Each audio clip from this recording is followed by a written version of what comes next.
ఇక్కడ ఎంత అద్భుతం జరిగిందో మన జీవితాల్లో కూడా అద్భుతాలు చాలా జరగవచ్చు. అంటే పక్క వ్యక్తికి తెలియనంత మాత్రాన ఆహ్, మనం బానే ఉన్నాము అనడానికి లేదు కొన్నిసార్లు. అటువంటి సిట్యుయేషన్స్ మన లైఫ్‌లో ఉండొచ్చు. మన లైఫ్‌లో అన్నీ ఉండొచ్చు. అంతా బావుండొచ్చు. కానీ ఏదో ఒక వెలితి లేదా ఏదో ఒక బాధ, ఏదో ఒక ట్రామా మీకొచ్చింది. ఏదో ఒక ఆహ్, భయంకరమైన సంగతి ఏదో జరిగింది. అలా జరిగినప్పుడు దాని నుంచి మన బ్రెయిన్‌లో కొన్ని ప్యాటర్న్స్ ఫార్మ్ అవుతాయి.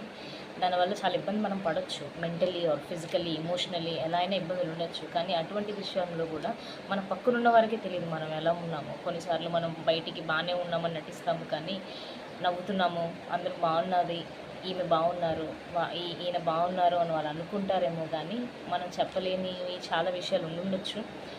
నిజానికి అసలు ఏం జరుగుతుందో అనేది కూడా మనకు కూడా తెలియకపోయి ఉండొచ్చు. మనం కూడా తెలుసుకోలేకపోతున్నామేమో. అంటే అది ఏంటో మనకు తెలీదు. కానీ ఏదో ఉంది. దాంట్లోంచి విడుదల మనకు కావాలేమో. అంటే ఇదొక చెరసాల ఎలా అయితే ఉందో, మనకు కూడా అలాంటి చెరసాలలో కొన్ని మన మనసులోను, మన మైండ్‌లోనూ ఉండొచ్చు. అలాంటి బ్యాటిల్స్ మనలో ఉండొచ్చు. అట్లాంటి బ్యాటిల్స్ ఉన్నా సరే, ఇక్కడ ఎలా అయితే మిరాక్యులస్‌లీ ఎలా అయితే విడిపించారో అలానే ఆయన విడిపించడానికి సమర్థుడు. ఆయన కార్యాలు చేయవాడు, అద్భుత కార్యాలు చేయవాడు. అపోస్తలులకి చేశారు. అలాంటి అద్భుత కార్యము మన బ్యాటిల్స్‌లో నుంచి, మన మైండ్‌లో ఉన్న మన ప్రిజన్స్‌లో నుంచి, మన బంధకాల్లో నుంచి ఆయన మనల్ని విడిపించగల సమర్థుడు.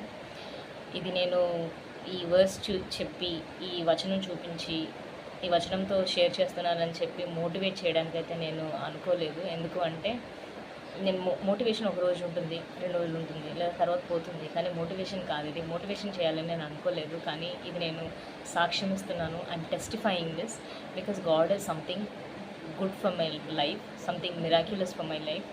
నన్ను బంధకాల నుంచి విడిపించారు. ఆయన మాట్లాడారు. నా మనసులో ఉన్న ఒక వాయిడ్, ఒక ఎంప్టీనెస్, అది నేను కూడా చెప్పలేను. అట్లాంటి ఒక ఎంప్టీనెస్తో ఆయన మాట్లాడారు. నాకు తెలీదు నేను ఎంప్టీ ఉన్నానని. ఏదో ఉంది అని తెలుసు, కానీ ఆ ఎంప్టీనెస్ ఏంటో, దాంట్లో నుంచి ఎట్లా దాన్ని ఫిల్ చేయాలో తెలియదు. దాని నుంచి ఎలా బయటికి రావాలో నాకు తెలీదు నిజానికి. కానీ ఆయన మాట్లాడారు, ఆయన విడిపించారు. అది ఇలాంటి అద్భుత కార్యమే ఒకటి. దీనితో ఏమాత్రం తీసిపోదు ఆ అద్భుత కార్యం అనేది. అట్లాంటి అద్భుత కార్యాలు ఆయన చాలా చేయాలనుకుంటున్నారు. ఇంకా మన జీవితాల్లో అది ఏమైనా అయి ఉండొచ్చు. అది ఒక రిలేషన్షిప్ అయి ఉండొచ్చు, ఒక మ్యారేజ్లో ఇష్యూ అయి ఉండొచ్చు, ఫైనాన్సెస్ అయ్యొచ్చు, పిల్లల విషయంలో కానీ, తల్లిదండ్రుల విషయంలో కానీ, లేదా సమాజంలోనే కానీ ఎటువంటి బాధలైనా ఎదుర్కోవచ్చు. పావర్టీ అయి ఉండొచ్చు, బీదరికంలో మండిపోతుండవచ్చు, ఎన్నో బాధలు ఉండొచ్చు. కానీ దేవుడు వాటన్నిటి నుంచి మనల్ని విడిపించగల సమర్థుడు. ఆయన